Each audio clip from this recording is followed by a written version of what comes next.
Vamos, então, receber a nossa irmã Mônica para as suas palavras iniciais.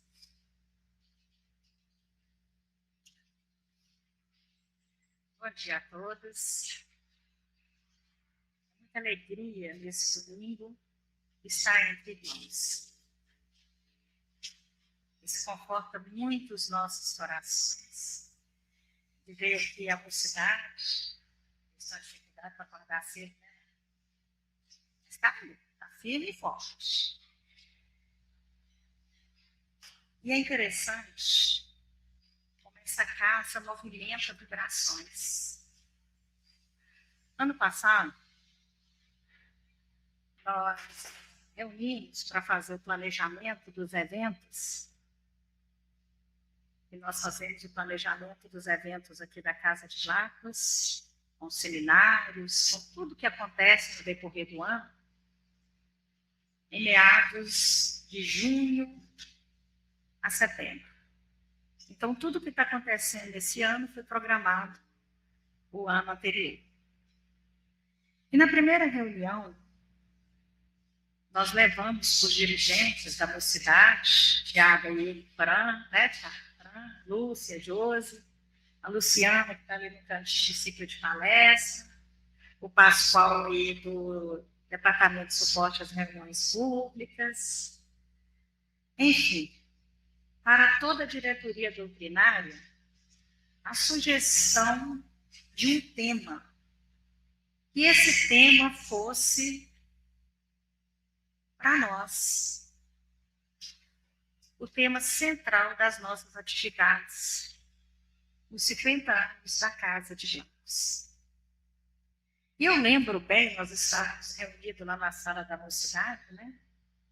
Quando a Lúcia trouxe esse tema para nós. E ela já tinha visto esse tema, Jesus, a essência do Espiritismo.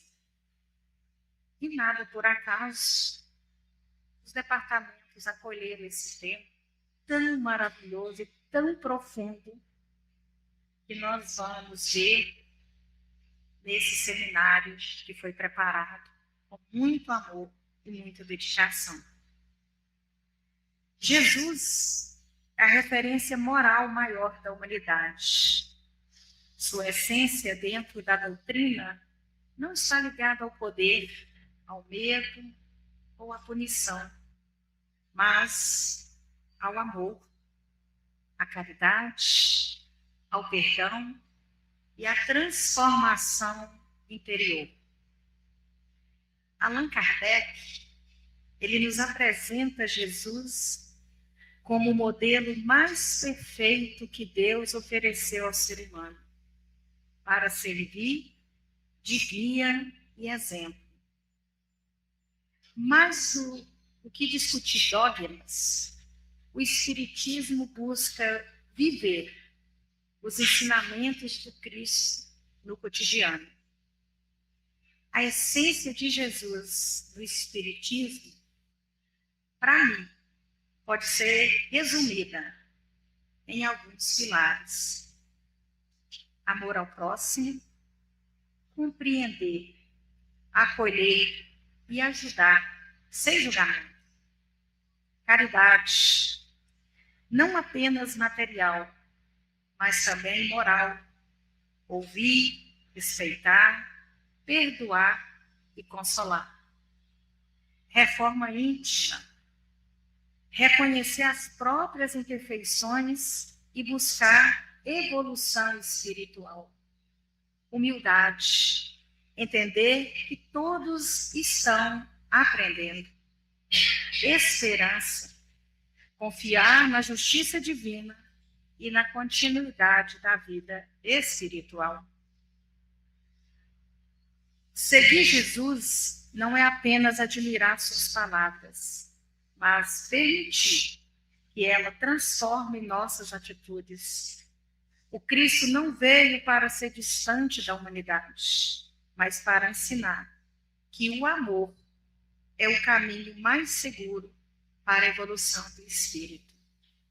E que nessa manhã de domingo, que foi preparada com esse amor, com esse espírito de ajudar de acolher, é que nós vamos iniciar mais um trabalho do Departamento Doutrinário. Que tenhamos uma manhã com muita paz e muita esperança. Bom dia a todos.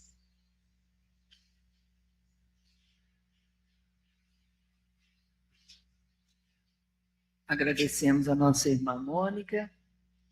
Então, vamos dar início ao nosso processo de reflexão. No dia de hoje, quem veio no seminário do primeiro semestre do ano passado já conheceu o trio que vai nos conduzir na reflexão de hoje. Como eu já tenho tempo corrido, folha corrida aqui na Terra, eu posso chamá-los de meninos. Então, eu vou convidar os meninos que vão conduzir a reflexão de hoje, o Leonardo Messano, o Robert Carlos e o Vinícius Timbati. Passo para eles a responsabilidade de conduzir as nossas reflexões no dia de hoje. Chegou o grande dia. Então, nós vamos agora fazer a nossa última reunião sobre o seminário Jesus, a essência do Espiritismo. Então, nós temos que tratar de alguns pontos muito importantes. Primeiro, focar naquele que é o nosso grande guia e modelo, Jesus. Inclusive, eu estava pensando, vocês já se questionaram sobre em que momento que Jesus entrou na doutrina espírita? Por que a doutrina espírita é cristã? Eu fiquei pensando nessa questão, né? Afinal de contas, às vezes a gente conversa tantas coisas sobre tantas outras coisas, mas o espiritismo, a doutrina espírita, podia ser de outra religião e não cristã. Mas Allan Kardec era católico. E além de Allan Kardec ser católico, de formação cristã, obviamente,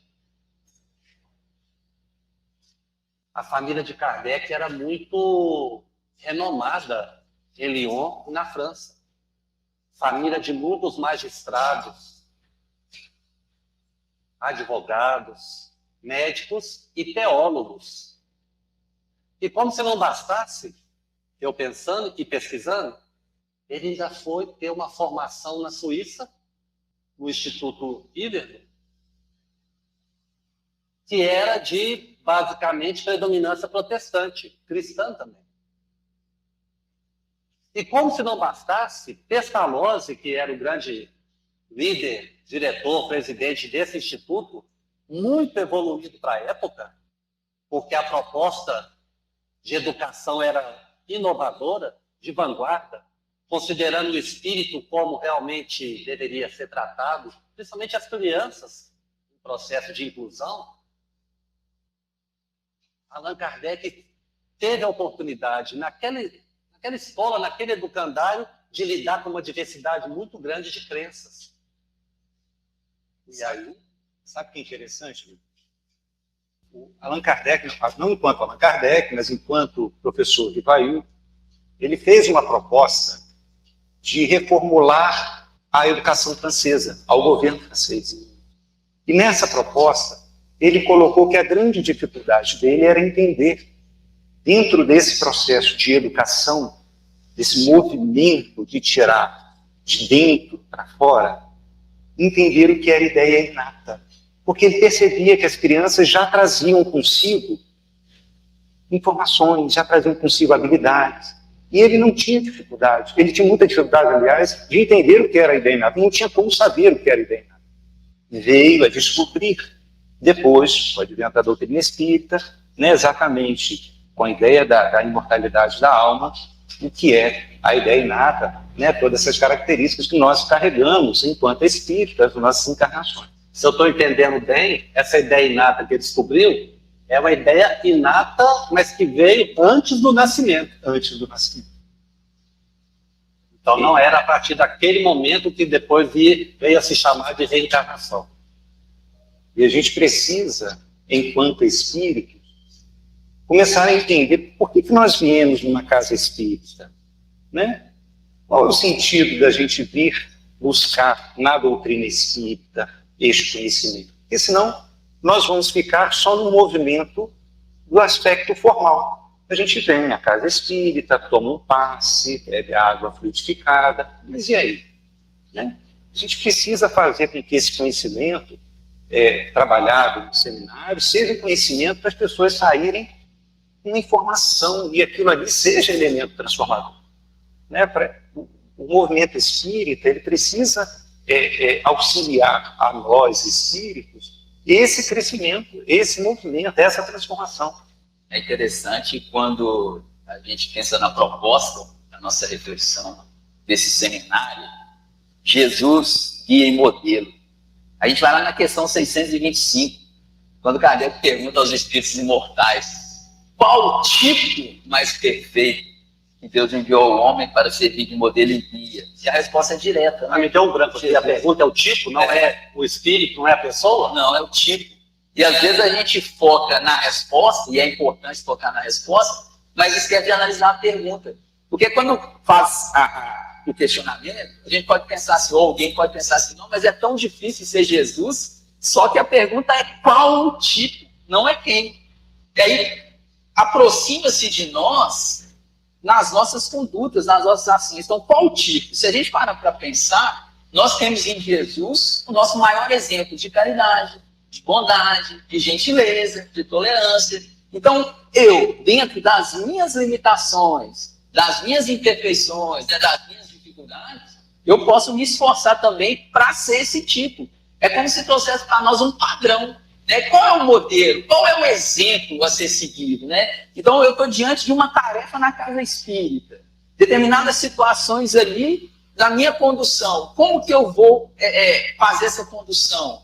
Qual que é o modelo? Qual que é o padrão? Peraí, Jesus. Então, dentro dessa proposta, de um tipo, né? Então, eu vou me esforçar para ser mais gentil, para ser mais tolerante. A gente está no seminário inteiro aqui falando, né? Agora, você tocou num ponto que eu percebo muito no dia a dia. O cristão responsável, e eu vou falar no espírita, principalmente, que é o que eu conheço mais atualmente, se cobra demais.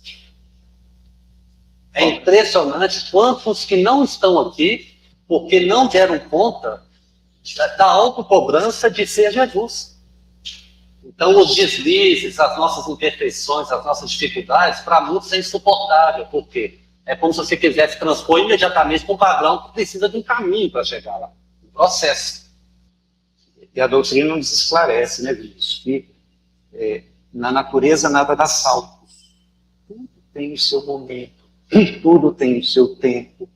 E o que a gente precisa passar e compreender é que exatamente esse trabalho nosso de tarefa na casa espírita, esse trabalho nosso de envolvimento com a religião, esse trabalho nosso de crescimento desse conhecimento, que ele vai, dia a dia, nos reforçando as virtudes que a gente precisa ter, vai exatamente nos apontando aqueles vícios que nós precisamos afastar, e através desse movimento diário, que é a proposta de Santo Agostinho, lá no Livro dos Espíritos, nesse movimento diário, gerar essa transformação.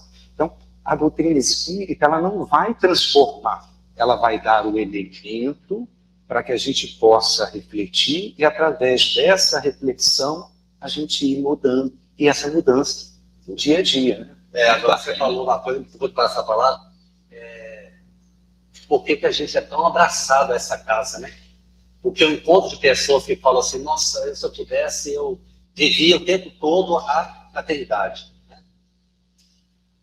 É porque essa casa, especificamente, que a gente conhece, ela dá muito recurso para a gente fazer isso.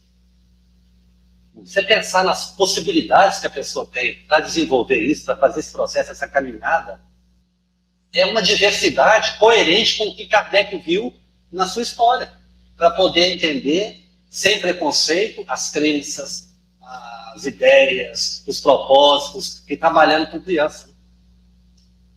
Então, isso é muito importante, essa formação que ele teve. Quer dizer, então, que o que você falou, dá continuidade na formação infantil de Kardec, ele era uma criança católica, trabalhou como professor num cristianismo mais amplo, mas na hora que ele pergunta, talvez, não sei, né, já esperando uma resposta, mas não sugerindo, tendencioso, que tipo, confirmou que o compromisso da doutrina espírita tinha que ser com Jesus. E dentro disso, dessa proposta, a gente não pode esquecer que é um processo pedagógico. Né? Então, na hora que você fala de cobrança, e às vezes a gente se cobra, né, enquanto espírita, enquanto cristão, seja na casa espírita ou seja no nosso ambiente externo, se cobrando, a gente tem que pensar que isso é um processo gradual. Né? É uma construção de nós enquanto espíritos imortais. Né? Então, quando você destaca aí o papel da doutrina espírita, muitas vezes a gente procura salvação na doutrina espírita. A doutrina espírita não salva ninguém. O caráter da doutrina espírita não é salvacionista, é evolucionista, porque passa por esse processo pedagógico.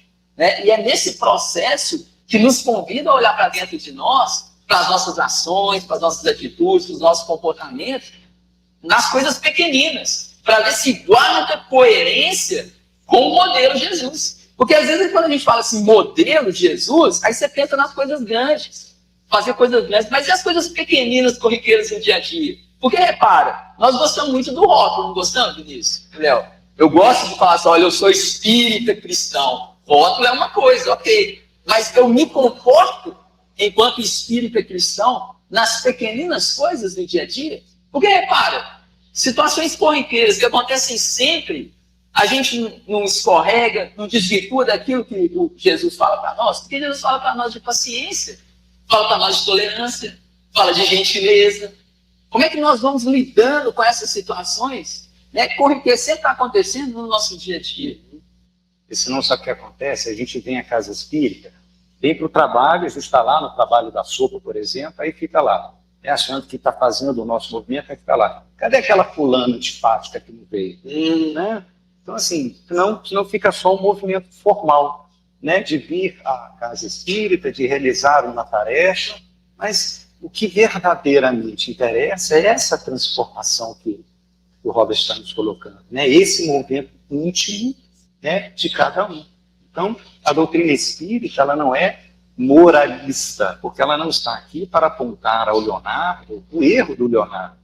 Mas a doutrina espírita ela é moralizante, ela é moralizadora, porque através da reflexão que a doutrina traz, dessa base filosófica dela, eu consigo me avaliar, consigo me perceber e consigo compreender se eu estou no caminho proposto pelo modelo de Jesus ou não. E a partir daí a gente fazer as correções de rota, né, Vinícius e Robert? Como se não bastasse isso, eu lembrei que agora do nosso mentor, o nosso irmão Lacos, nos conclamando a evangelizar nos moldes de Jesus.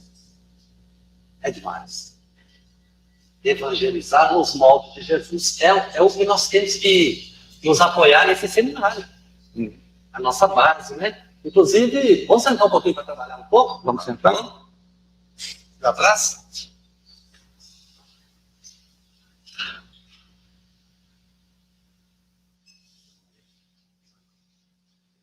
Ô, Robert, mas lembra para a gente aqui daqueles 3 pilares do seminário, né? Para a gente não perder o foco. O nosso foco é Jesus como modelo, Sim. a educação como a proposta da doutrina espírita para cada um de nós, e a transformação, que é de suma importância, porque é a transformação do espírito. Então, Vinícius e Léo, eu preciso começar a me entender como espírito mortal.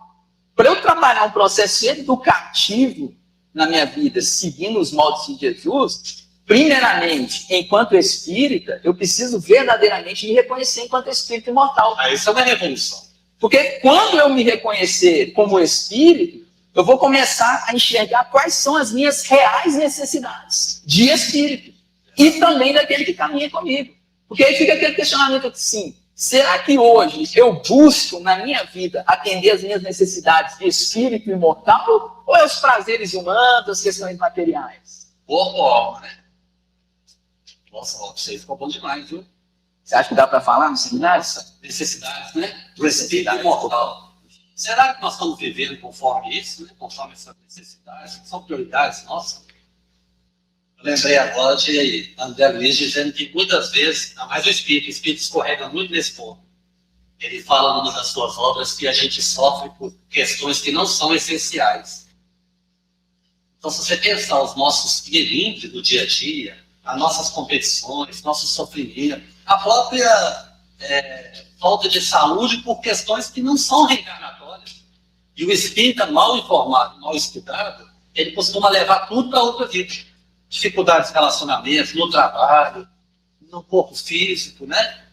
Por quê? Talvez, uma hipótese que eu estou notando aqui para a gente trabalhar, é porque nós não estamos atendendo às nossas necessidades de espírito. Sabe o que é importante?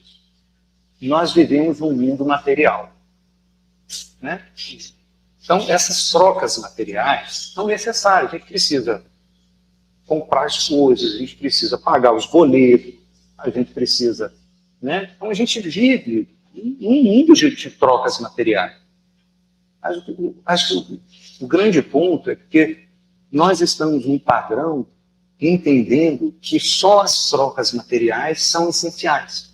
A gente fica só no movimento da matéria, do ter, né, da conquista material, da conquista do trabalho.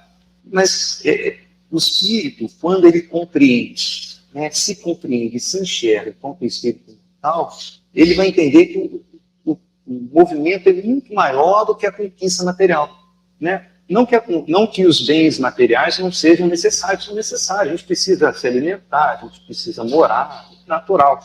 Mas não podem ser nossa essência enquanto espírito. Eu acho que Nem a meta, né? nem a Porque meta. às vezes a gente passa a existência como as questões materiais como meta. Quando, na verdade, a doutrina do Espírito nos desperta o material como um meio para alcançar um fim maior, que é espiritual. Você sabe quando a gente é criança, a gente fica pensando assim, esse criança aí, entre aspas, né? Porque não é questão de ser adulto ou não. Por que Deus não criou todo perfeito, né? Porque quando passa isso, por que essa luta toda da evolução? Quando eu pensei assim, eu pensei também que essas necessidades materiais, olha bem, vou listar aqui, ó. A gente tem que comer, inclusive de 6 em 6 horas, de 8 em 8 horas, olha bem, pouco para manter. A gente tem que ter um lugar para nos abrigar. Não só para dormir, como para descansar o corpo. Aí a gente precisa de água. Porque aqui para nós é tranquilo, é gelado. É igual quentinho, sai do ovo, gosto de jogar disso, água gelada, disponível. A gente precisa de afeto físico. Carinho, contato. Teve um tempo que eu achava que isso era armadilha. Tipo assim, ó, a chance da gente cair nisso aqui é muito grande. Comer demais, ser egoísta, juntar muito. Precisa do dinheiro para conseguir isso tudo aqui. Depois, não sei se vocês concordam, mas dentro dessa questão de Jesus como modelo, depois eu fui entendendo que isso não é armadilha. Nós estamos vivendo numa fase da evolução em que a nossa necessidade, a gente precisa satisfazer o outro também. Então não é armadilha, é oportunidade. É caridade. Oportunidade e caridade. Então a gente tem necessidade de comer, eu tenho que cuidar disso, mas ao mesmo tempo também eu tenho que cuidar do outro que não está comendo. A água, a roupa de frio que vem agora, olha aí.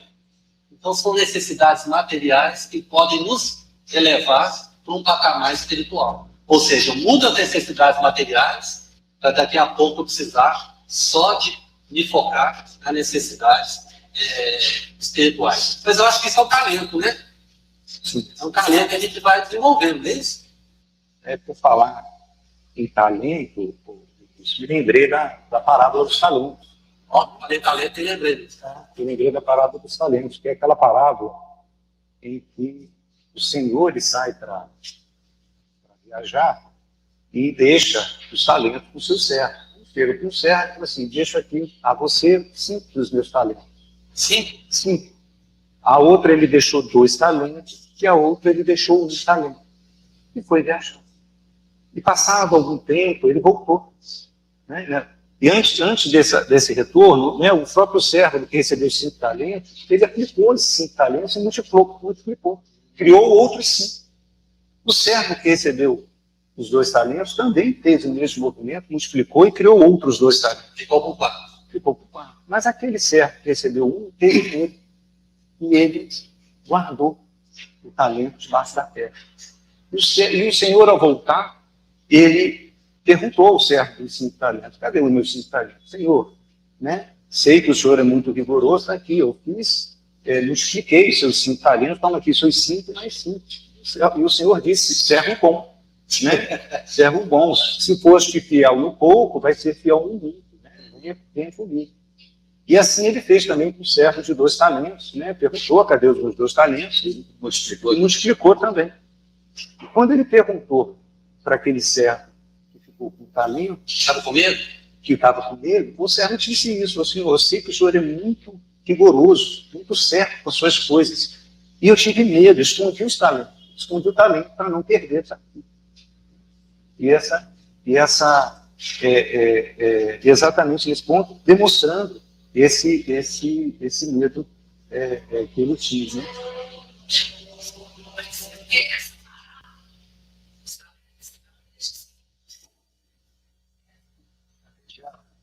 Vou começar, pai. De multiplicação, de talentos, de produzir, enfim, mas eu sinto que Deus colocou talento nas mãos de outras pessoas, mas esqueceu de colocar nas minhas. E aí eu fico pensando, por que assim, qual o motivo? Será que eu sinto que eu não sou tão especial? Ô, minha irmã, quando a gente fala de Jesus, quando a gente traz as parábolas, quando a gente traz os ensinamentos, nós precisamos buscar compreender o sentido da época. Eu te entendo perfeitamente. E eu já tive essa sensação, já tive esse sentimento.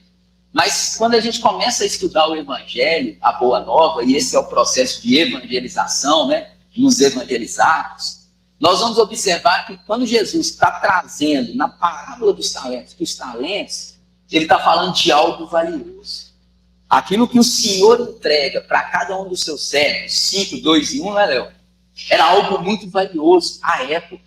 Era uma medida muito valiosa. Então, o Senhor está mostrando ali que ele estava confiando naqueles servos, entregando algo de muito valor para que eles utilizassem da melhor maneira. Então, nós vamos ver que 2 entenderam e multiplicaram, e 1 teve medo e enterrou. Então, quando a gente tem essa noção de que é algo muito valioso e trazendo para nós, para a nossa reflexão, para a nossa realidade, não é apenas habilidades, aptidão. Porque se nós buscarmos no dicionário hoje, nosso entendimento, talento passa por esse conceito de habilidade, de aptidão. Só que Jesus está mostrando para nós e nos convidando a despertar algo que nós trazemos que é muito valioso. E nós trazemos. Esses são os talentos. Os estudiosos da doutrina espírita falam para nós que talentos são os recursos que Deus nos oferece para trabalharmos a nossa perfeição e também a perfeição dos nossos semelhantes. Então não é um uso exclusivo, é para nós e para os nossos semelhantes. E aí quando eu falo nesses recursos, a gente pode pensar num primeiro recurso que é um dos mais importantes disso para nós. Nós, enquanto espíritos imortais, qual seria esse recurso mais importante para nós podermos estar aqui? O nosso corpo físico. Então você já não pode falar que você não recebeu nenhum talento. Você, espírito imortal, recebeu um talento muito valioso. Um corpo físico. Para nós podermos estar aqui. Então, é a nossa ferramenta de trabalho. E aí, como é que nós cuidamos desse talento, que é a ferramenta de trabalho? Nós. Então, você já tem um talento. Agora, nós estávamos falando aqui das questões materiais, que são talentos. Porque a grande proposta para nós, enquanto espíritos imortais, é a perfeição. Kardec pergunta isso para os espíritos na questão 132. Qual é o objetivo da encarnação? E os espíritos respondem: Deus lhes impõe a encarnação com o objetivo de alcançar a perfeição. Então, esses recursos que nós recebemos são para trabalhar a nossa perfeição. E aí faz todo sentido quando a gente começou a refletir aqui sobre esses recursos materiais que você trouxe, que eu tenho necessidade de alimentar, eu tenho necessidade de me abrigar, né? Mas são recursos, Deus não nos coloca aqui ao Léo, mas nos oferece recursos para trabalharmos a nossa perfeição. Então, é o auxílio que ele dá. E aí, nós podemos pensar, todos esses bens materiais que são colocados à nossa disposição são talentos. Dinheiro não é bom nem mal, mas é um talento, não é um recurso de transformação? Será que nós estamos utilizando? O dinheiro que passa na sua mão, você utiliza como um recurso de transformação, de melhoria? E o Vinícius destacou aqui até a importância de auxiliar o próximo também dentro de um contexto de alimentação. Olha, aquele dinheiro que chega para mim, eu posso fazer um bom uso auxiliando alguém. Então, nós estamos falando aqui de questões materiais, mas tem as imateriais também. O tempo é um talento. Já parou para pensar, irmã? Quanto tempo por dia nós temos? 24 horas. Deus entrega para a gente, ou na verdade empresta, porque talentos são empréstimos, porque eu trouxe contando aqui, ele empresta e depois ele presta contas, né? Ele pede contas. Então, olha, que bacana. Deus empresta para nós todo dia 24 horas, para nós gastarmos como nós quisermos. Acabou as 24 horas, ele dá mais. Nem espera a gente pedir, né? Ele dá mais. Aí a grande questão é, como que nós utilizamos as nossas 24 horas? Como é que nós estamos utilizando o nosso dia? Como que você utiliza o dia? Quanto tempo você tem dedicado para essa conexão com Deus? Para essa conexão com você mesmo? Nós temos saúde, inteligência. Acredito que você tem tudo isso. E mais do que isso, as nossas riquezas interiores. Servir, auxiliar, se aproximar de alguém para escutar. Porque a gente gosta muito de falar, né, Léo? Vem conversar com a gente já quer dar até uma receita para a pessoa, né? Mas a oportunidade que nós temos de escutar, isso é talento.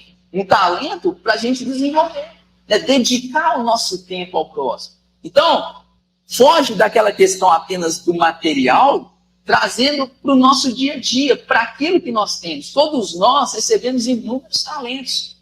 Todos nós recebemos inúmeros recursos. E temos a oportunidade de oferecer. Essa é a multiplicação.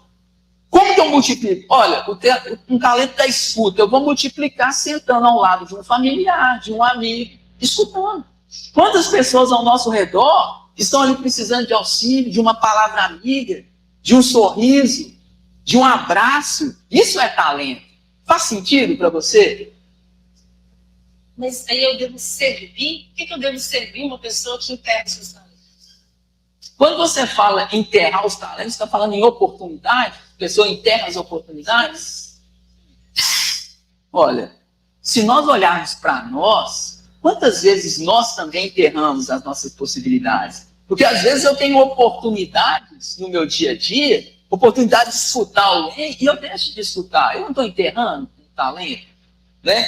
Quantas oportunidades de servir, quantas oportunidades de ir ao próximo. Os Espíritos falam para nós que a verdadeira caridade é um movimento até o próximo, né? Esperar que o próximo venha até mim. Então são oportunidades. E aí eu fico pensando muito nesse seu questionamento. A questão não é apenas a pessoa a quem nós iremos servir, mas nós mesmos. Porque quando eu vou e faço um movimento até o próximo, de auxiliar, de servir, eu também estou melhorando. Eu também estou me transformando. Então, eu não preciso pensar no resultado em relação ao próximo. E às vezes a gente pensa muito nisso, né, Vinícius e Léo? Não sei vocês, mas às vezes a gente está na casa espírita fazendo uma tarefa e às vezes parece que não está tendo resultado, né, ao nosso olhar. Não, eu faço isso, faço aquilo e as coisas não estão mudando, não muda para aquelas pessoas, continuam na mesma situação. Mas é um pouco do nosso olhar humano, que é um tanto quanto limitado. Tem uma questão espiritual por trás disso. Nós não estamos vendo a transformação daquela pessoa, que certamente está acontecendo, né, internamente. Nós, nesse processo, estamos lançando uma sementinha. Então, quando você fala assim, aquela pessoa que enterra o talento, é a confiança no próximo. Ainda que ele esteja ao nosso olhar, né, não tendo mudanças, mas certamente, num contexto espiritual, ele está se transformando. Então, é a gente pensar Jesus como modelo, ele não desiste de ninguém. Ele não desiste daquele que ainda comete crimes.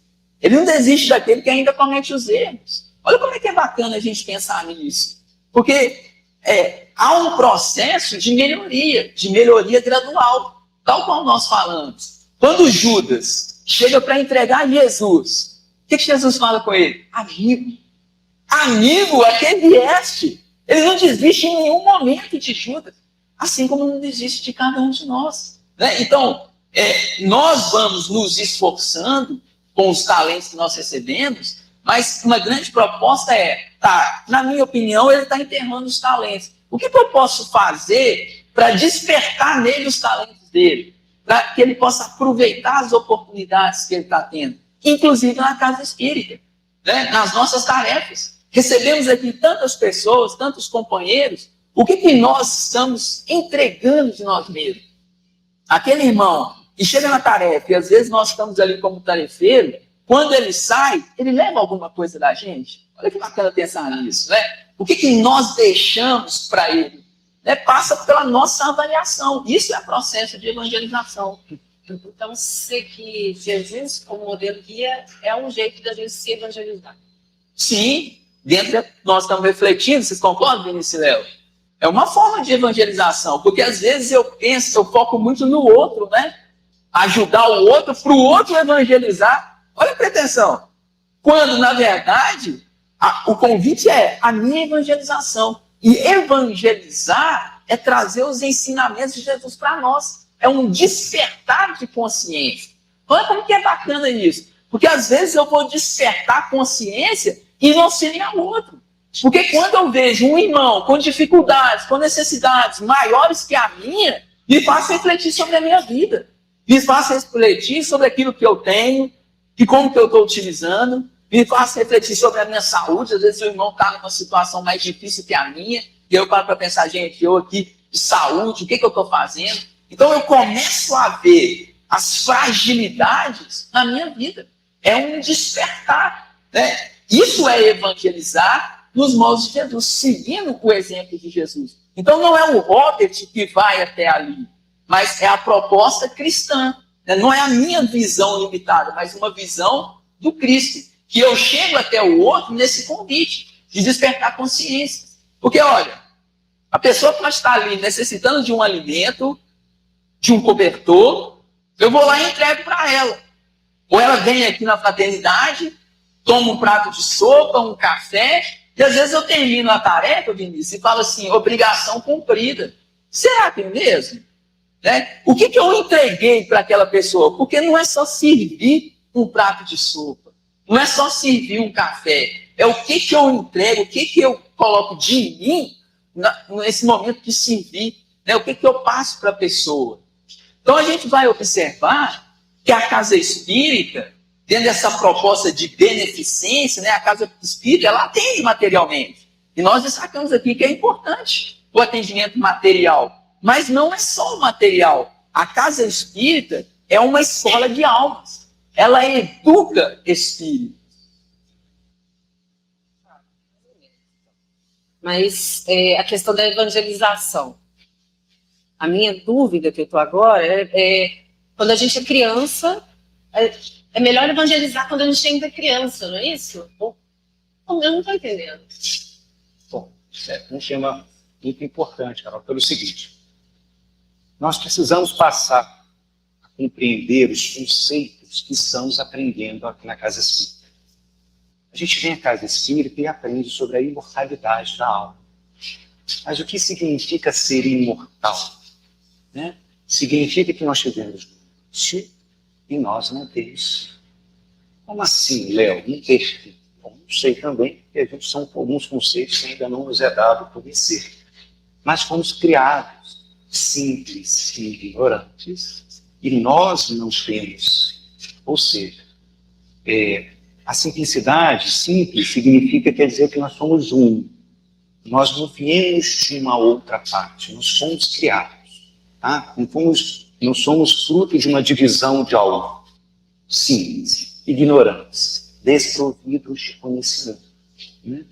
Mas o que é interessante, Carol, pensar, é que através da conquista do conhecimento, nós vamos conquistando a felicidade. Ou seja, Joana de Ângeles nos diz que felicidade ela não é dada, ela não é cedida. Felicidade, ela é conquistada. Então, o espírito, para alcançar esta felicidade, ele precisa realizar, né? Ele precisa agir, e através dessa realização, através dessa conquista, ele vai alcançando a felicidade. E quando a gente fala sobre evangelização, por que evangelizar enquanto criança? Porque a criança, na fase infantil, ela é uma página, a gente consegue texturizar, a gente consegue escrever. Porque a gente não pode ver criança como uma página em branco, porque ali está representando um espírito imortal, que já teve outras experiências. Né? Como se a gente pudesse dizer assim, quantas encarnações nós já tivemos? Alguém sabe? Você sabe? Nós não sabemos quantas encarnações. Mas vamos fazer uma didática aqui só para poder a gente fazer uma referência. Vamos imaginar que essa encarnação atual seja a nossa 100ª encarnação. Ou seja, nós já tivemos 99 outras existências. Ou seja, 99 oportunidades que o espírito teve de aprender, e nós não sabemos como foi esse aprendizado. Se ele bem aproveitou, ou se ele mal aproveitou, ou se ele foi omisso. Nós imaginamos, por estarmos ainda no mundo de provas e expiações, a conclusão que a doutrina espírita nos oferece é que ainda há um padrão nesse espírito, como em nós, um padrão ainda de vícios. Porque se fosse 99 encarnações com a prática exclusiva no bem, a conquista da felicidade seria tamanha que com certeza já não estaria mais no mundo de provas e expiações em processo de regeneração. Então, o nosso processo enquanto espírito imortal, ainda carrega um padrão de vício, ainda carrega um padrão de erro. E a evangelização da criança, nesse momento em que o espírito está se vinculando ao corpo, ali a gente consegue colocar na criança esses elementos das virtudes, colocar na criança, né, essas sementinhas da virtude, para que no momento oportuno, essa virtude possa eclodir. Né? Como é que a gente combate o mal? Na verdade, eu vou fazer uma pergunta, como é que o mal se instalou no nosso coração nessas 99 encarnações, no meu exemplo? Tá, gente? É só para fins didáticos, tá? A gente está espalhando, que são 100 encarnações que nós tivemos, é só para didática. Como é que o mal se instalou? Através da prática repetitiva. Ou seja, numa encarnação eu pratiquei o mal, na outra encarnação eu pratiquei o mal, é que ele foi se tornando o quê? Um hábito.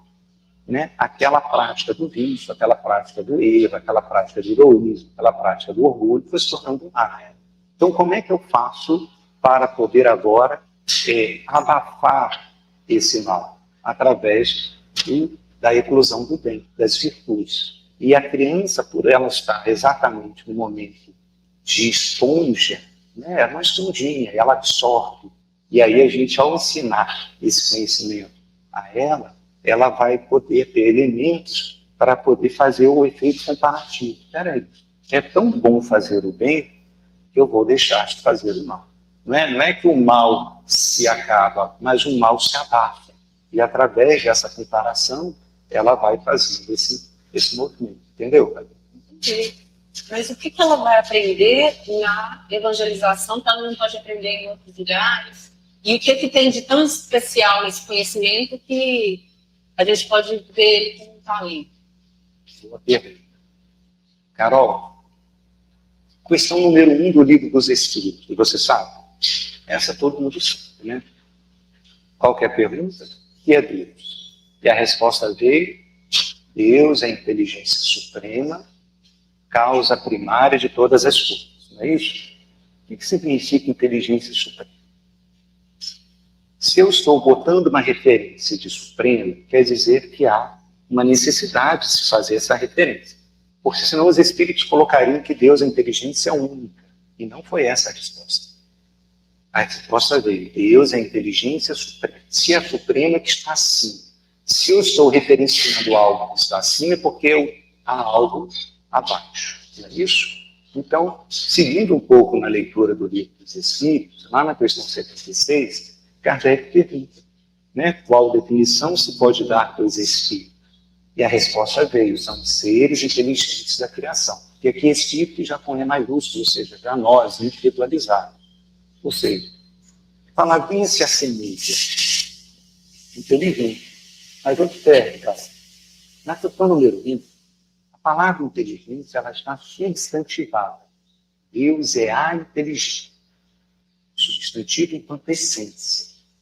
Na questão 76, a palavra inteligente ela está adjetivada. Adjetivo é qualidade. Então, as qualidades, elas derivam de um substantivo, de uma essência. Então, em Deus tudo é essência, em nós tudo é qualidade.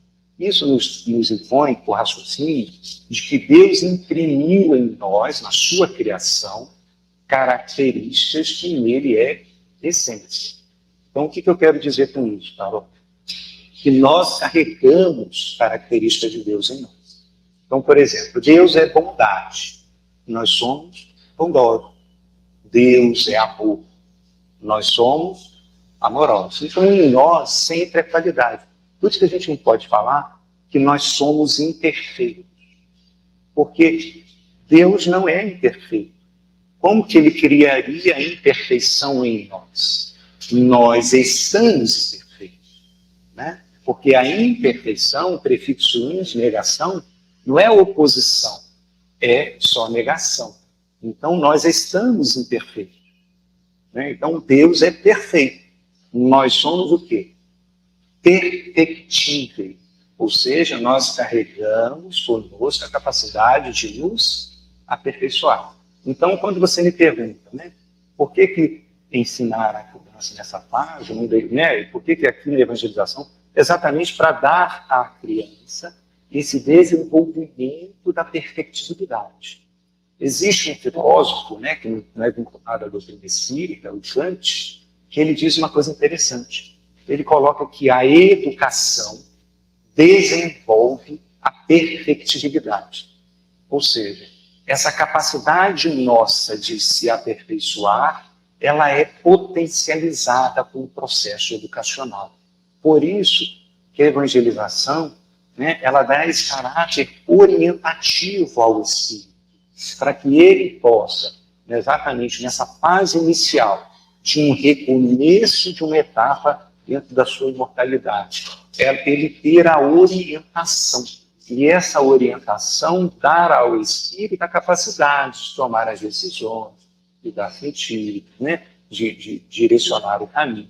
Então, quando a parábola diz dos talentos, ela vai nos trazer essa ideia, porque o servo, ele aplicou o talento, ele fez um movimento. Né? Então, a gente precisa passar à criança esse racional, que ela tem a capacidade de desenvolver, ela tem a capacidade de enfrentar os desafios que a vida vai lhe propor. Mas o que de concreto uma pessoa que não foi evangelizada na infância? O que ela pede? Ela está em desvantagem? Ela está em desvantagem? Não. Desvantagem não, Carol. Mas pode ser que ela ainda não tenha em mãos as ferramentas que uma criança evangelizada vai ter na mão. E quando a gente aproveita essa fase infantil, né, que Kardec coloca lá na questão 383 do Livro dos Espíritos, né, ele está aberto, né, a essas impressões. Quando a gente coloca, a criança vai adquirindo as ferramentas que vai lhe possibilitar o quê? Enfrentar os desafios da vida. O Robert, há pouco, estava nos dizendo da questão 132 do Livro dos Espíritos. Essa questão fala que o objetivo da encarnação é o progresso. Então, tudo, Carol, mas tudo que acontece na nossa existência tem um objetivo, que é a encarnação. Léo, inclusive a dor, o sofrimento, a falta de dinheiro, a doença, tudo que nos acomete na vida só tem um objetivo, tem a encarnação, que é a evolução, é o progresso, é que a gente possa vivenciar, né, aquele movimento e, de fato, superá-lo. Então, Deus não pune ninguém. Não há punição na lei de Deus. A lei de Deus sempre vai trabalhar, Carol, a ideia da responsabilidade.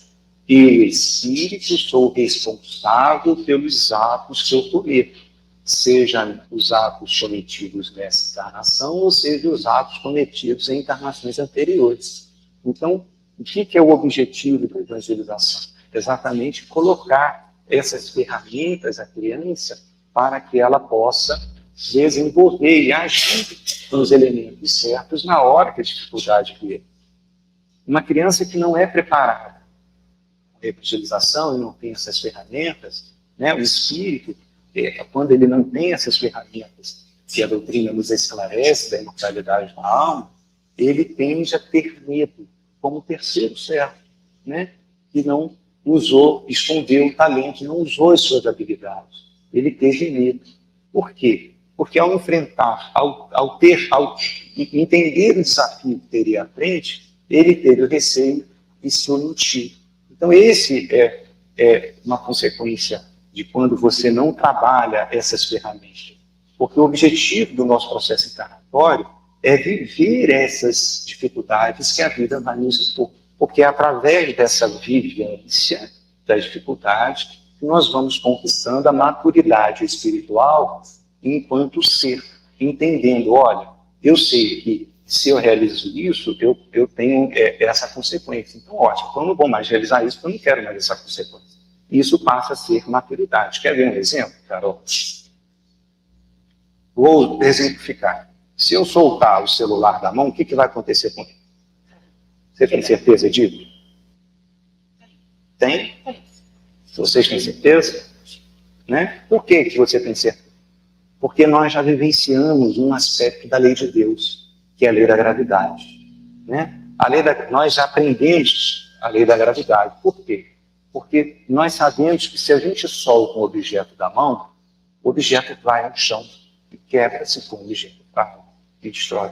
Então nós já sabemos que a gente precisa ter responsabilidade ao segurar um objeto, não é isso? Precisamos ter responsabilidade, por quê? Porque se nós não tivermos, sofreremos as consequências dessa ação, não é isso? E aí, por que a gente não pode agora trazer esse aspecto da vivência da lei de Deus, que a gente já aprendeu com a lei da gravidade, para o relacionamento entre as pessoas?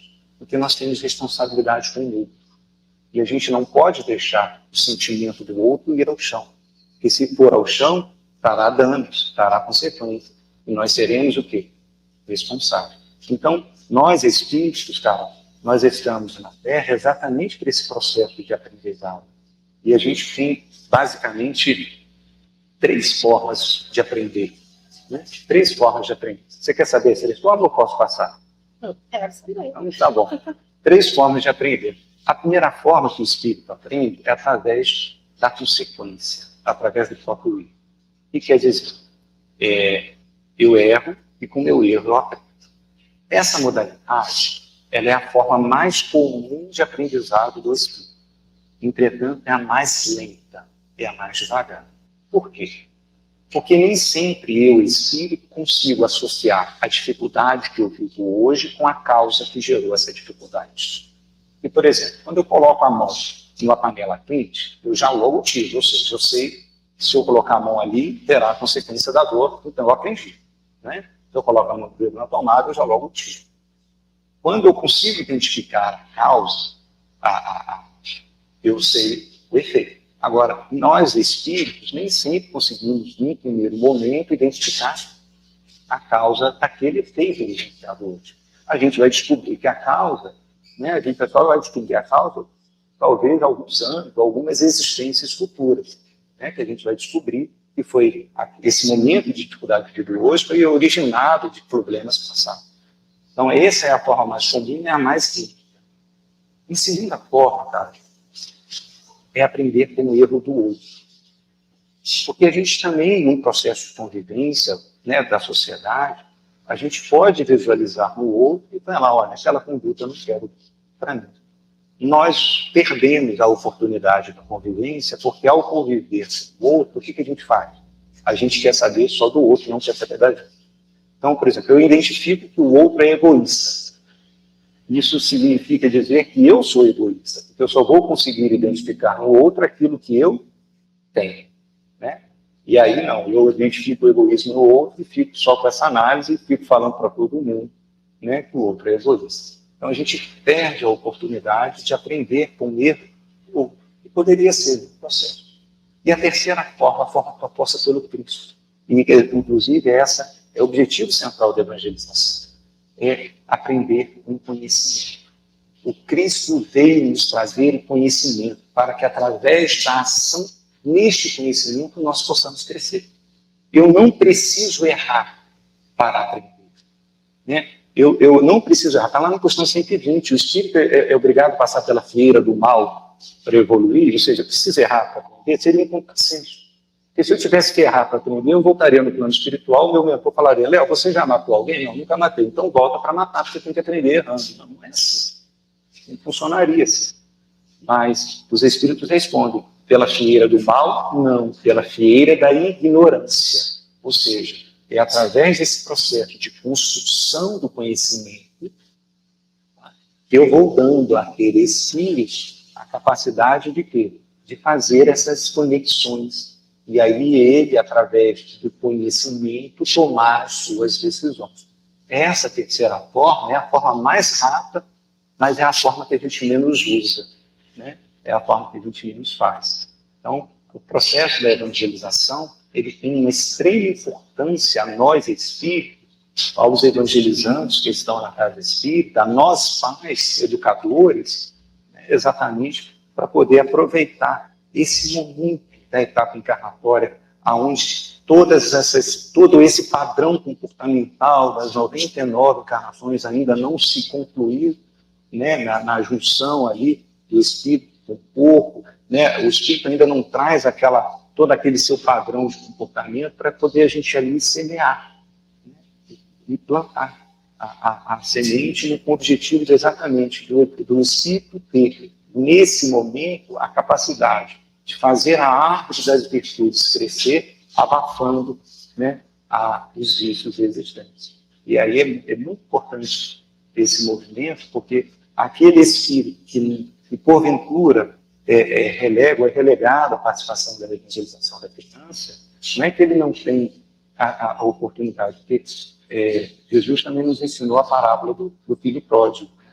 Ou seja, aquele que desperdiçou a oportunidade vai ter nova oportunidade, porque Deus, como eu disse, é bondade, é amor, né? E é amor indistintamente, né, a todos nós. Então esse é o talento que nós precisamos trabalhar. Gente, agora eu estou começando a entender melhor, mas eu tenho a impressão de que essa evangelização ela ocorre melhor quando é criança e adolescente. Para mim, quando uma pessoa já é adulta e ela não teve essa evangelização, é impossível. É como se o jovem fosse um pote de barro ainda fresco, que ainda não foi endurecido, de um oleiro. E aí ele pode ser moldado, mas e um adulto? O adulto eu acho que é impossível. Eu fico desanimada por isso, porque eu acho que para mim já é. De onde você vem, você fica desanimado com a transformação do adulto, né? Quando eu falo de onde você vem, é dali não. É da sua trajetória, né? Espiritual. Mas que bom, irmã, que você levantou no momento em que nós estamos concluindo a nossa preparação do seminário, porque você está nos ajudando muito, viu? Você nasceu com esse talento? De ajudar as pessoas, essa proatividade, de repente levantar no meio da multidão. Sem consciente, né? Sem ter muita consciência. Já colheu muitas coisas boas com isso? Já, na verdade, muitas amizades, também, muitos aprendizados. Você parece ser uma pessoa muito carismática, muito comunicativa, e isso é bom, não é? Irmã, dá uma olhadinha para essas pessoas que estão aqui. Olha, observe bem. Você me aponta uma criança? Espiritualmente? Não. Nada, não tem nenhuma. Jovens. Temos jovens. Jovens especiais. Olha essa. Olha aquela ali. Ah, Chiquinhas. Irmã, essas pessoas que estão aqui, hoje é domingo, a escala 5x2, a gente não sabe nem se vai implantar mesmo, né? Mas muitos aqui trabalharam, ó. E eles se organizaram para passar a manhã aqui. Essas pessoas parecem barro endurecido. Jamais seria um barro endurecido se estivessem aqui. Porque essas pessoas, diferente da sua posição inicial na dúvida, elas acreditam na transformação mesmo na fase de adulto. Não é impressionante? Você está igual o Pintinho com essa boca, chocadíssimo? Chocada. Chocada. Muito interessante. Sabe por quê, querida irmã? Porque você está vendo, é segundo plano. Sabe quando você pega assim, o aplicativo está aberto em segundo plano? Ele não tem negócio de criança, adulto, quando é espírito. O espírito é sempre um barro a se moldar. Isso. Olha bem, olha aquelas fisionomias. Olha bem que eles estão felizes de estarem aqui. E eu vou te contar uma coisa que você não sabe às vezes, viu?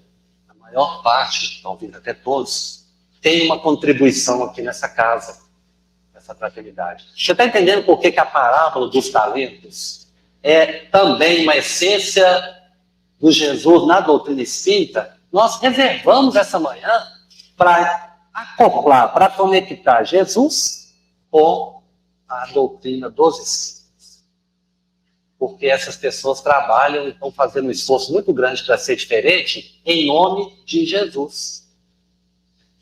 E são inspiradas pelo mentor da casa que nos lembra sempre. Nós precisamos evangelizar nos moldes de Jesus.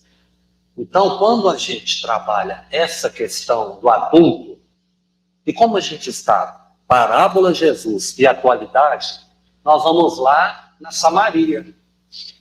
Lembra daquela mulher samaritana? Se eu jogar, acontece o quê? Você já experimentou isso muitas vezes. Você acredita nisso? Tem muita gente, que eu não vou falar quem é, que está muito treinado no negativo, no pessimismo e no materialismo. Aquela mulher, ela estava cheia de crenças. Crenças muito ainda distantes da proposta do Cristo. Primeiro, quando Jesus conversou com ela, ela já reagiu. O celular cai para ela e quebra. Como assim? Um judeu conversando com a samaritana?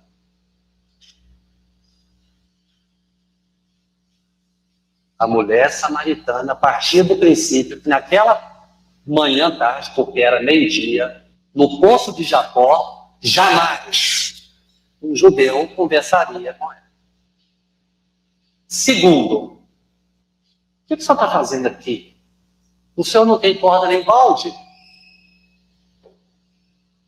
Aquela mulher acreditava que qualquer pessoa que chegasse perto do poço era para buscar água. E a água líquida. Ah, por acaso o senhor acha que o senhor é mais importante que Jacó? Ela já queria brigar. Porque ela cresceu, gente, numa cultura de que judeus e samaritanos são inimigos. Quarto, porque o senhor acha que a gente não pode orar aqui no Poço de Jacó, mas só em Jerusalém. Porque ele era judeu, ela já julgou.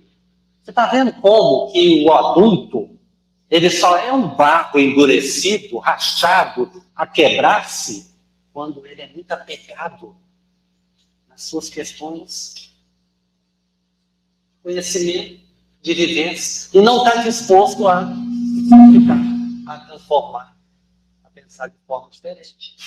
Então, quando você levanta dali, indignada com a parábola dos talentos, você fez bem, que você expressou e está dando a oportunidade da gente fazer uma releitura. Não quer dizer que isso é suficiente, mas você está mudando de lugar, como você fez agora, para evitar a microfonia. Entendeu? É cheio de analogia nas posturas.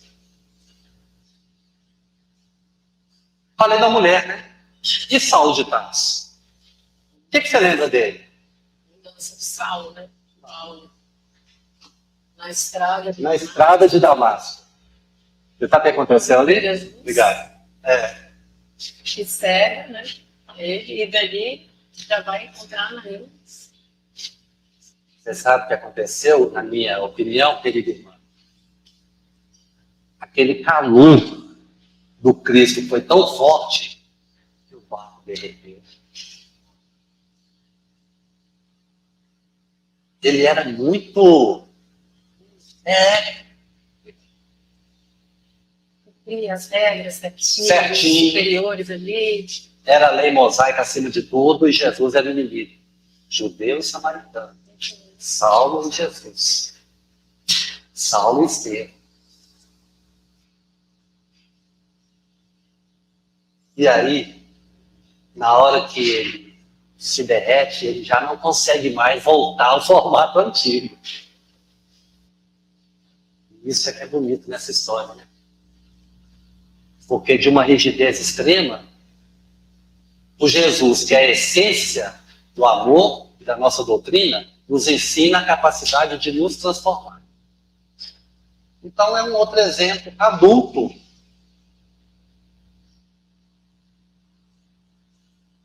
Talvez por isso, irmã, que Jesus chamou a criança e falou assim, quem quiser entrar no reino dos céus tem que se parecer com uma criança. Que a criança está mais moldável. Moldável. Para ela mesma, para as vivências dela, com as experiências. E olha que maravilha, para nós espíritas, a infância é o melhor momento realmente para que aquele espírito que vai retornando às suas lembranças, aos seus potenciais, aos seus talentos, possa se conduzir. Mas se alguém se parecer com criança, você volta a ter então um estado de flexibilidade. Está vendo essas pessoas aqui? Elas saíram de casa hoje porque elas acham que elas não estão prontas. Senão não viria para um seminário Jesus, a essência do Espiritismo. Elas poderiam falar assim, já conheço Jesus, já conheço a doutrina, já conheço a fraternidade, já conheço aqueles três meninos, Carol, da nossa cidade. A tua cabeça já rígida, né? Cabeça rígida. Com certezas, mais do que... Eles não se enganam com o aparecimento dos primeiros fios brancos na cabeça. Eles sabem que isso é provisório, já estão se preparando para a próxima. E vão vir como criança, com novos talentos. E assim que é a vida, que é a transformação. Então, quando Jesus chama aquela criança, ele nos coloca um modelo de continue como uma criança, com os olhos atentos, com a visão alegre, esperançosa da vida, do mundo, para aprender, para conhecer coisas novas. Está gostando? Está sentindo melhor, irmã? Já está entendendo bem a palavra dos talentos? Já estou entendendo melhor. Dizem que certo homem foi procurar um líder religioso na Índia e questionou sobre essa questão, por curiosidade, mas não dentro da doutrina espírita, mas dentro de uma outra linha religiosa. Você acredita que o líder religioso abriu a boca e perguntou assim para aquele estudante, o que você vê? Eu vejo uma boca maltratada. A língua está perfeita, mas os dentes estão todos muito estragados. Pois então, meu irmão, os dentes são rígidos e a língua é flexível. Então nós temos vários exemplos em várias linhas de conhecimento de como é importante estar aberto para o aprendizado.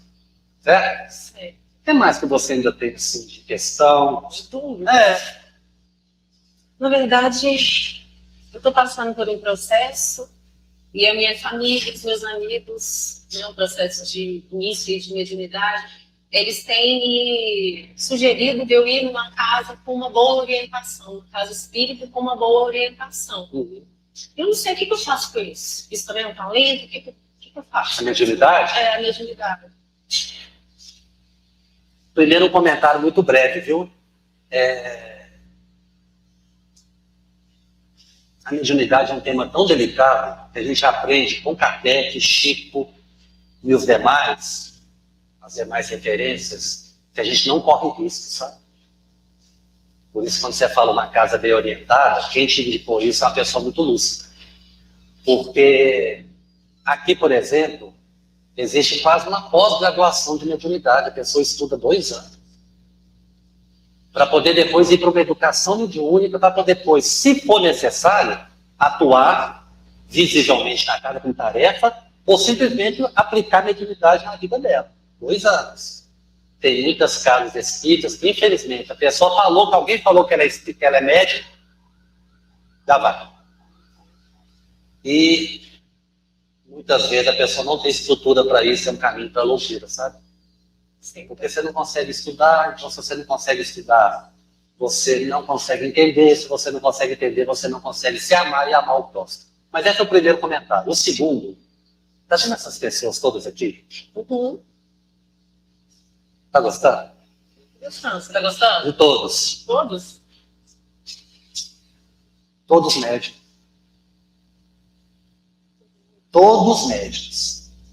Então, pela sua pergunta, no silogismo, se A é igual a B e B é igual a C, A é igual a C. Todos têm talento. Mas sabe qual é o problema, irmão? Tem pessoas, que eu não sei se elas estão presentes aqui hoje, que acham que para ser médico tem que ver coisa que ninguém viu, ouvir coisa que ninguém ouviu, fazer coisa que ninguém fez. O que muitas vezes se mistura com uma vaidade muito lamentável. Por quê? Porque eu quero é ser diferente. A gente pode ser diferente de tanta forma. Aí entra o sinal do céu, né? Querer o sinal do céu. Querer o sinal do céu, uma revelação. É natural, porque nós ainda estamos muito apegados ainda à questão da vaidade. Mas a mediunidade é um talento de 24 horas. Porque você amplia, olha bem, você amplia a sua presença no universo, podemos interagir com os espíritos. De uma maneira segura, de uma maneira intuitiva e de uma maneira prática no dia a dia.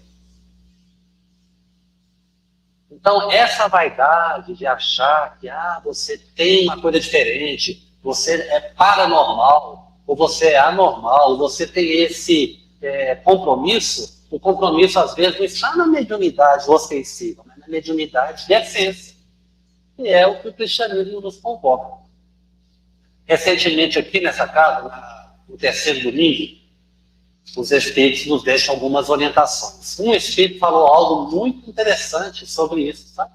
Principalmente a respeito da mediunidade também. É que muitas vezes nós queremos tanto para nós, que é a vaidade, o orgulho, o destaque, que a gente começa a aproximar de um estado de loucura. Egoísmo, sabe? Muita preocupação comigo em relação aos outros, muita exibição. Então ele chama atenção. Toma cuidado, não é só na casa espírita, não. Toma cuidado tudo que você quer demais. Porque se não estiver alinhado com o cristianismo e com as orientações morais da doutrina espírita, você pode afundar num estado lamentável de perturbação mental. Aí você coloca as pessoas dessas numa casa que não é bem orientada. Para orientar outras pessoas? Para orientar outras pessoas, para ser intermediário de espírito, para deixar mensagem. Então é um risco muito grande. Então, com certeza, o que essas pessoas falaram, elas têm razão. Você realmente tem o dom da mediunidade, é o talento da mediunidade. E o que você vai fazer com esse talento, nós transformamos aqui desde o início. Desde a nossa conversa inicial, passando pelo Robert, com a questão da materialidade, né? Da questão de como a gente utilizar os recursos materiais na própria evangelização e evangelização do outro. Depois nós passamos pelo Léo também, trazendo a ideia da infância e da juventude.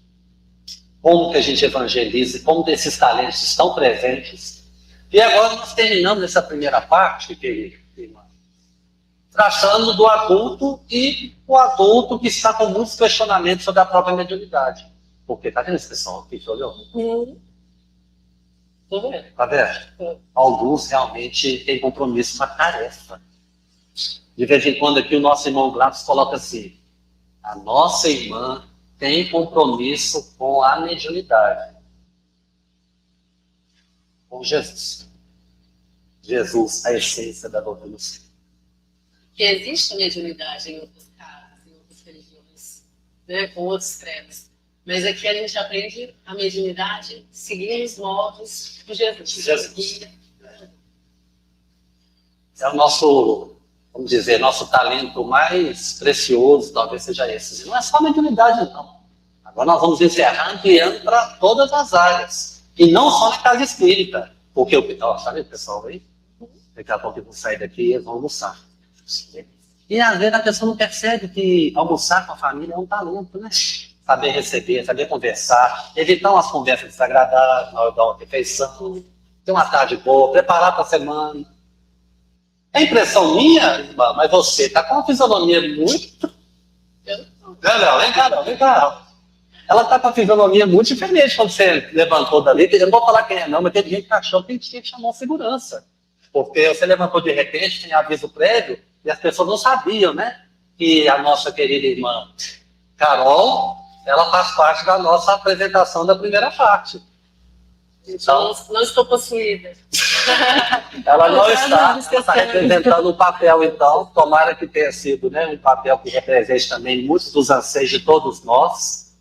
E agora, querida irmã, você que está tão satisfeita e feliz, eu queria convidar, juntamente com o Robert e com o Léo, para a gente tomar um café, para a gente comemorar esse momento.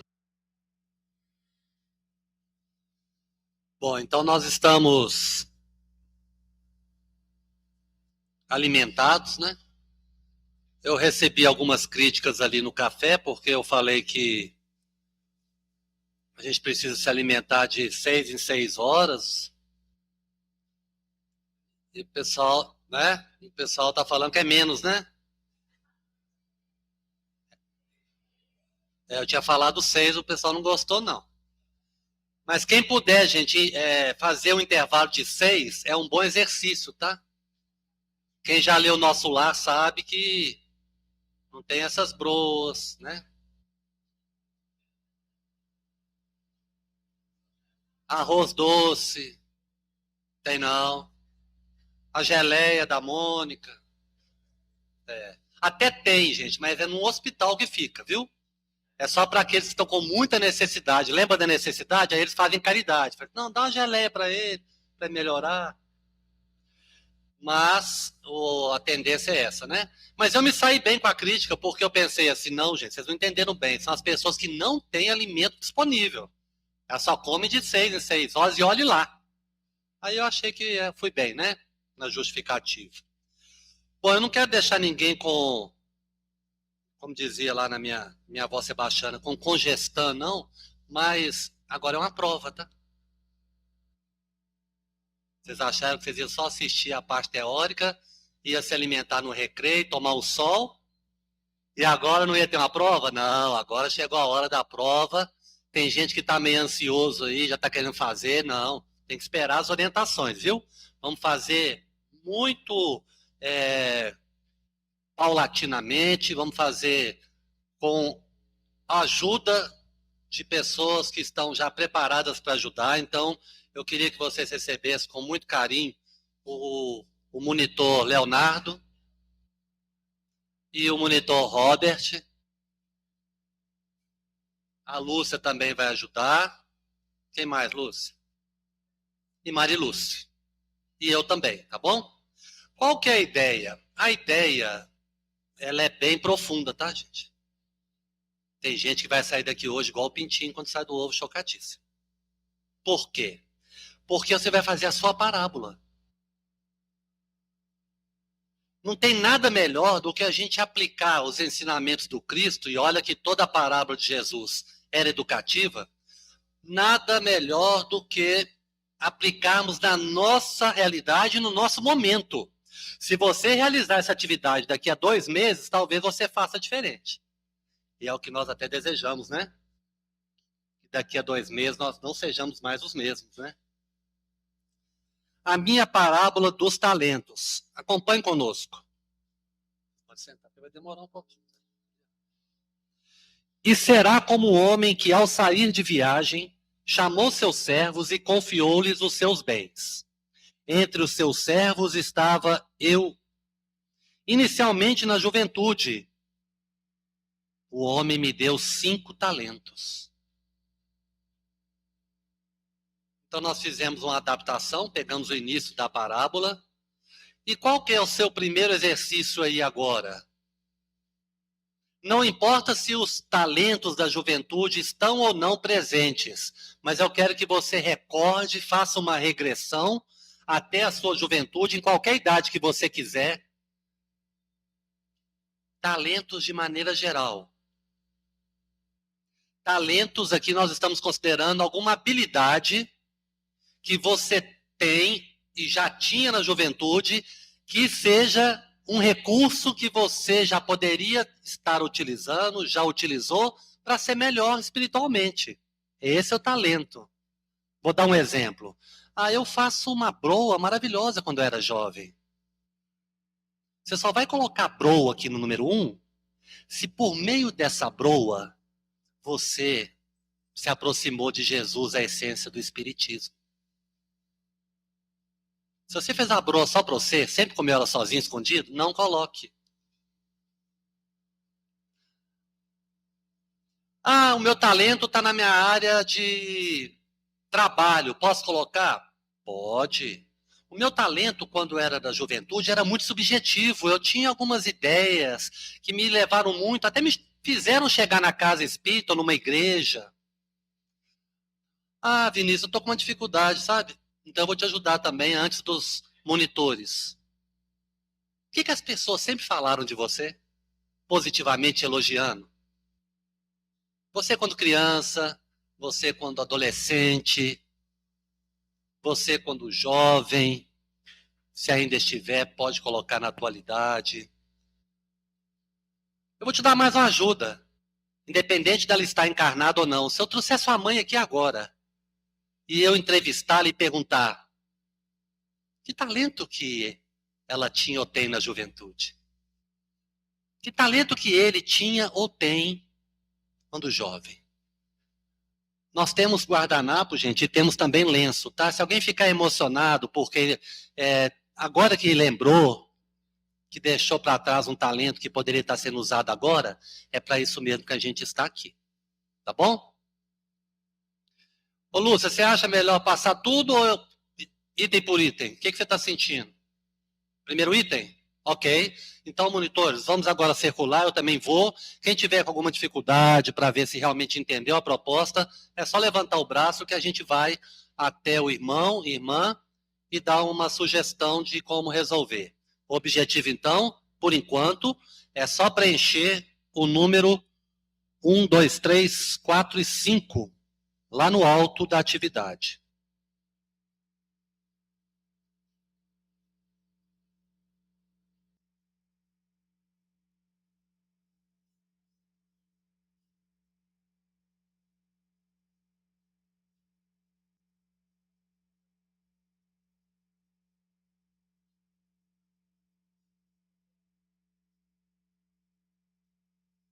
Bom, gente, os que ainda não terminaram, não tem problema algum.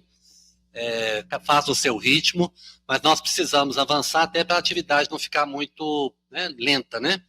Bom, vocês viram agora que, do mesmo jeito que aconteceu com a parábola, nós vamos agora considerar 2 talentos, só que já não é mais na fase de juventude e infância, na fase adulta e atual. Então está pedindo assim, tempos depois, na vida adulta, me ofereceu mais 2.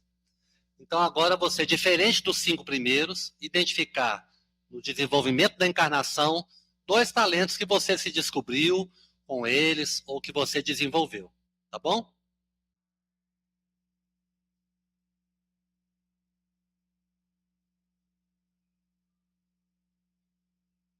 Recapitulando então, nós estamos fazendo hoje uma parábola dos talentos personalizada. Eu esqueci de falar no início, nós não vamos recolher e vamos corrigir, tá, gente? Deixar isso bem claro, cada um vai dobrar e vai levar para casa, e vai levar para a vida, e vai levar para o coração. Então fique bem à vontade. Quem está olhando muito para o colega do lado, não pode colar nessa atividade. casal ali, por exemplo, sabe? Tem um casal ali que a esposa soltou uma cadeira, mas ele não gostou não, falou que eles vão conversar mais tarde. Vladimir e Raquel tiveram o talento de se conhecer e casar na mocidade. Qual a dica aí, ó. Nós fizemos então os 5 primeiros, lembrando lá do passado, que é muito bom, né? Porque tem gente aí que vai recordar talentos adormecidos. E agora nós fomos para 2 mais atuais.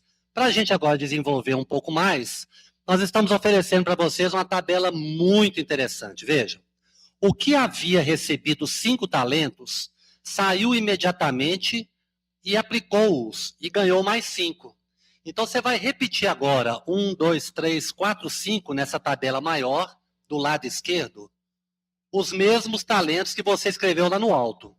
E na segunda coluna, à direita, o que esse talento virou. Olha que legal. O que ele te trouxe de bom espiritualmente até o momento de hoje? Lembra daquela pessoa que fazia broa, gente? Então vou usar como exemplo. Número 1.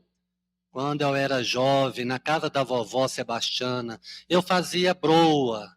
Colocou aqui é porque é coisa boa, né? O que você fez com isso? Até hoje eu faço parte de um grupo que oferece alimento, entendeu? É assim.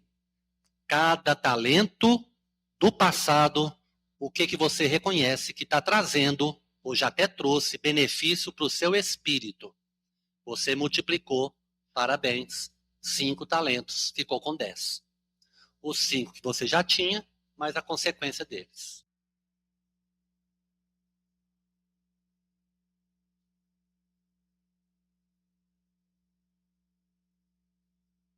Bom, já é possível prever que a tabela seguinte é igual à anterior, só que em vez de fazer com 5 do passado, vamos usar hoje 2 talentos do presente e os benefícios que eles estão trazendo para a sua encarnação no momento.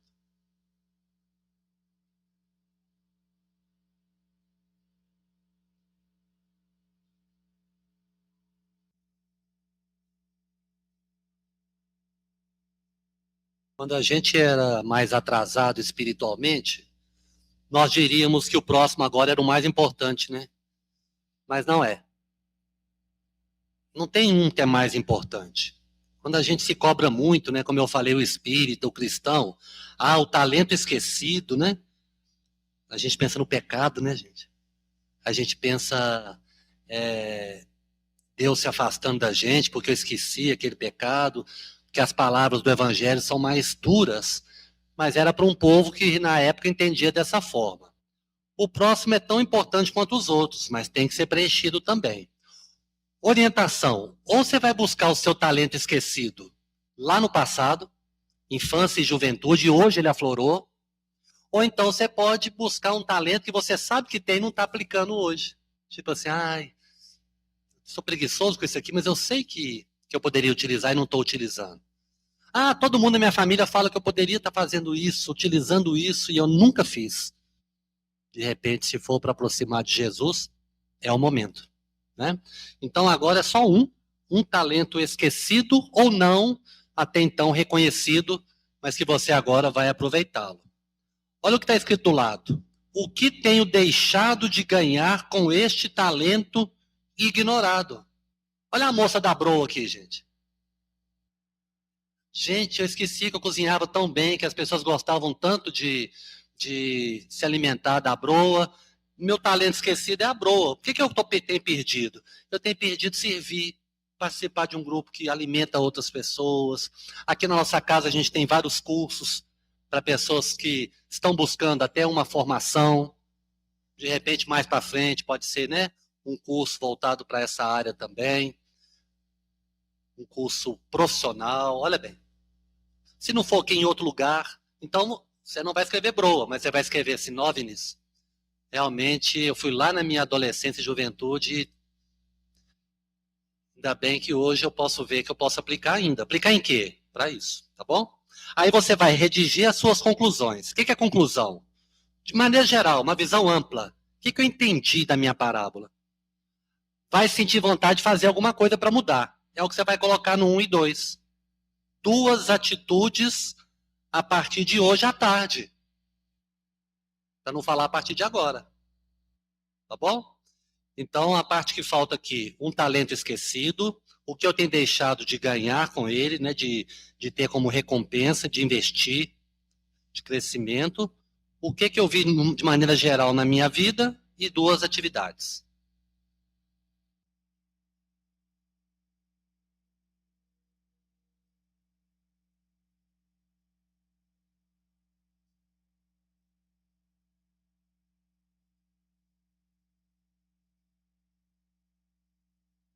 Só para a gente controlar o tempo, dá uma levantada de mão, só para saber quem já terminou. Só para a gente ver quanto tempo a mais. Ótimo, obrigado, pode baixar. Nome e data. Coloque em qualquer lugar do papel. Que essa é a data da sua parábola dos talentos.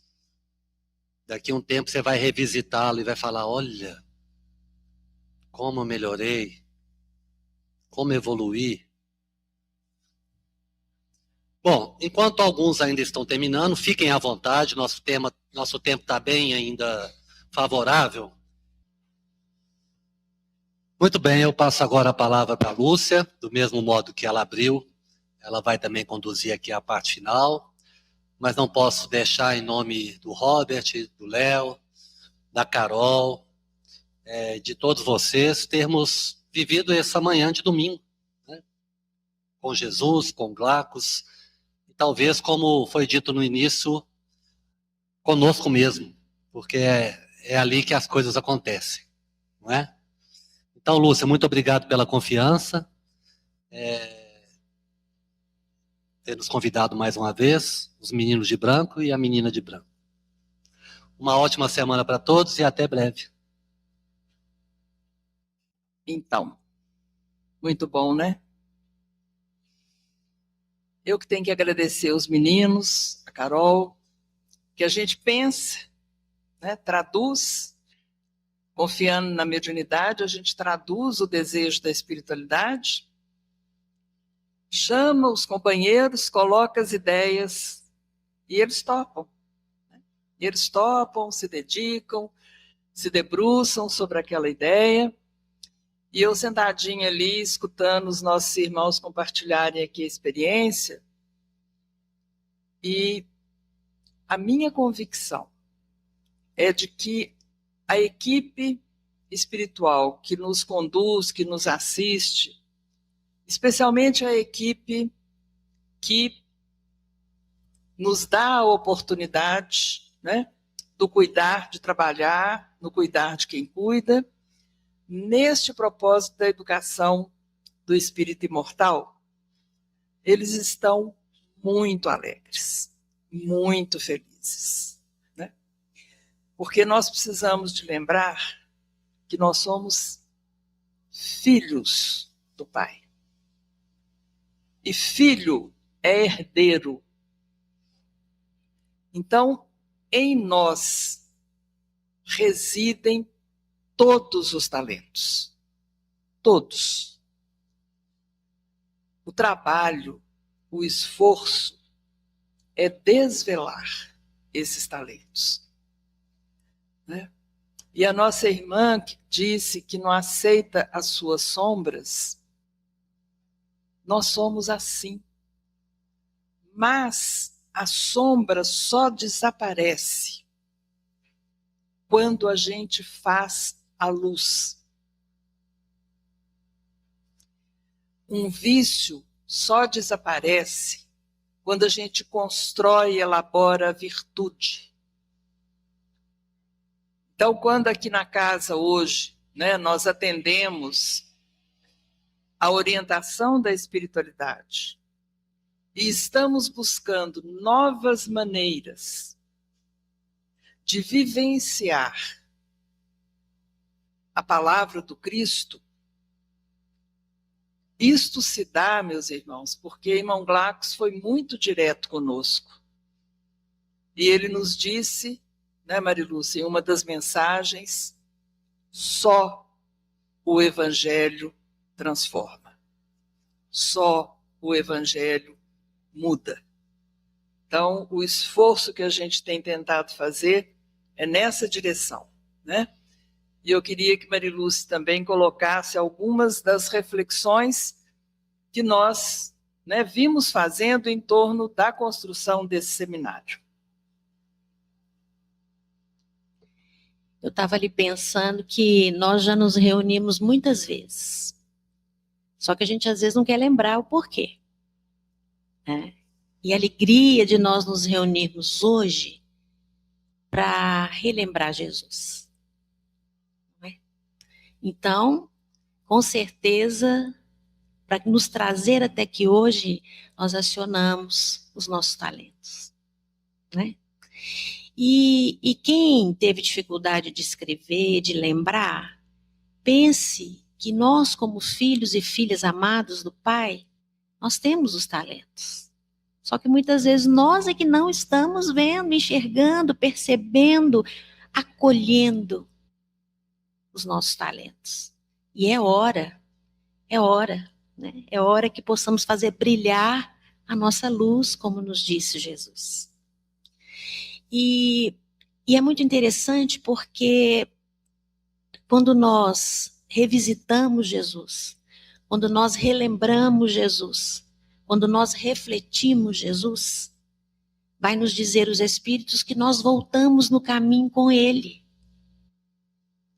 Todas as vezes que nós nos debruçamos sobre uma parábola, como hoje os talentos, nós voltamos no caminho com Ele. Porque os ensinamentos de Jesus são atemporais. Os ensinamentos de Jesus são palavras de vida eterna. Então nós mais do que voltamos, mas sentimos o calor do Mestre conosco, nos ajudando, nos amparando, nos fortalecendo. Da nossa busca, da educação do nosso espírito, não é? E Emmanuel vai dizer 3 coisas do Evangelho. Ele vai dizer várias, mas 3. O Evangelho é um roteiro iluminado. O Evangelho é um documento sagrado. O Evangelho é a nossa carta de redenção. Imaginemos nós fazermos uma viagem como essa do Espírito Imortal. Fazemos uma viagem buscando aprimorar pensamentos e sentimentos a favor de nós mesmos e a favor do outro, da comunidade, do bem maior, e termos um roteiro iluminado, que nos ajuda a não nos perder do caminho, que nos ajuda a fazer com mais firmeza essa trajetória. E o documento sagrado. Muitas das vezes, quando nós vamos resolver alguma coisa, a primeira coisa que nos pede é descer o documento. Nem olha para a gente, mas quer descer o documento, não é? Então, o Evangelho é um documento sagrado porque a nossa identidade verdadeira de filhos de Deus está ali. Está no Evangelho. É a nossa identidade verdadeira. Ela está ali. Porque nós não somos Maria, José, Antônio, né? Não. Nós somos filho do Criador.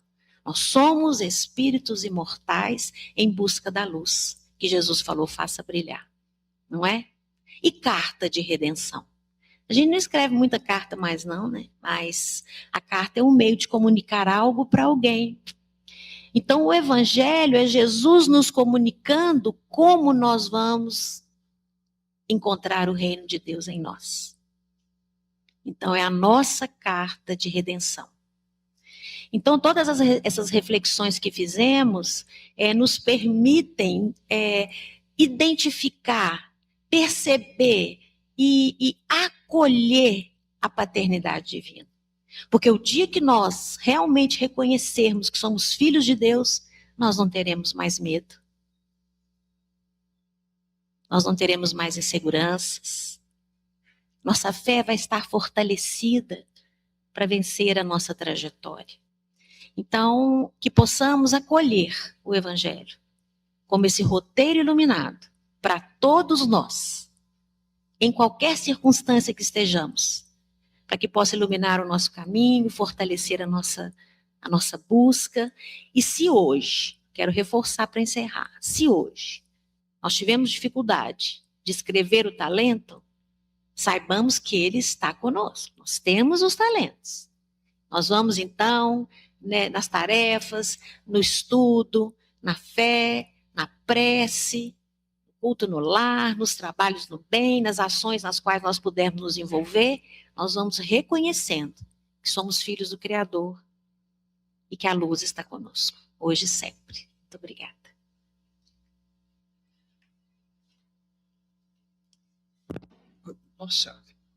Nossa irmã Raquel fará a prece de encerramento em nome de todos nós. Muito obrigado pela presença de todos, né? É sempre uma alegria poder compartilhar com vocês, né, tudo que a gente vem recebendo da espiritualidade amiga dessa casa. Um bom domingo a todos. Que a tua divina luz possa envolver a cada um dos presentes aqui. Sentimos a tua presença.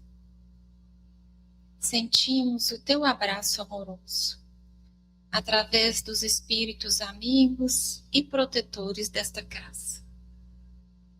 Sentimos, Mestre amado, que a tua luz de amor e bondade nunca nos desampara, mesmo quando temos dificuldade de perceber a nossa própria luz.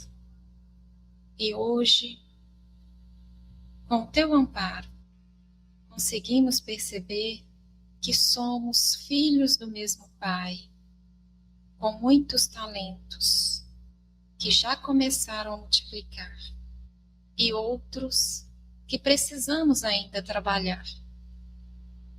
Obrigado, Mestre amado, por sempre nos amar. Que assim seja.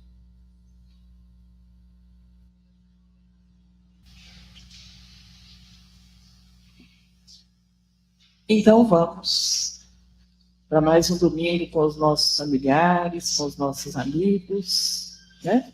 Nos preparando para mais uma semana de grandes tarefas e grandes descobertas. Vamos em paz.